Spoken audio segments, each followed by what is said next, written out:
चंद्रपूर जिल्ह्यातल्या नागभीडमध्ये उघडकीस आलेल्या मानवी अवयव तस्करीच्या धक्कादायक रॅकेटमध्ये मोठे खुलासे होत आहेत।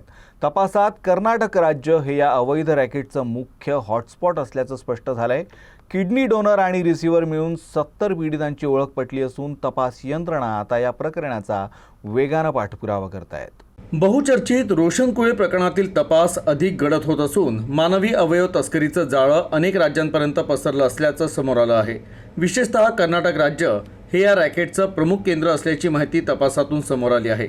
या प्रकरणात किडनी डोनर आणि रिसिव्हर अशा सुमारे 70 जणांची ओळख पटली असून त्यांना नोटीस बजावण्यासाठी चंद्रपूर स्थानिक गुन्हे शाखेची विशेष टीम कर्नाटकला रवाना झाली आहे।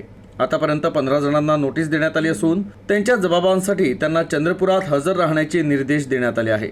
रोशन कुळेनं सावकारीच्या जाचाला कंटाळून मुख्य सूत्रधार डॉक्टर कृष्णा उर्फ मल्लेशम सुंचू आणि एजंट हिमांशु भारद्वाज यांच्या माध्यमातून कंबोडियामध्ये किडनी विक्री केल्याची बाब तपासात उघड झाली आहे।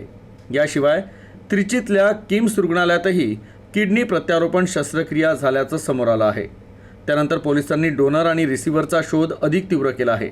या प्रकरणात एकूण 8 जणांविरुद्ध न्यायालयात दोषारोपपत्र दाखल करण्यात आलं आहे। रोशन कुळेला कर्जाच्या खाईत लोटणाऱ्या ब्रह्मपुरी येथील सावकारांसह मुख्य सूत्रधार आणि एजंट विरुद्ध ठोस पुरावे सादर करण्यात आले आहे। या दरम्यान आरोपी डॉक्टर रविंद्रपाल सिंग यांच्या जामिनावरील पुढील सुनावणी 23 मार्च रोजी होणार आहे। तसंच FIR रद्द करण्यासाठी दाखल याचिकेवर 25 मार्च रोजी सुनावणी होणार आहे। या प्रकरणातील डॉक्टर राजरत्नम गोविंदसामी आणि एजंट सुभोजित पॉल हे अद्याप फरार आहे। पोलीस त्यांचा कसून शोध घेत आहेत।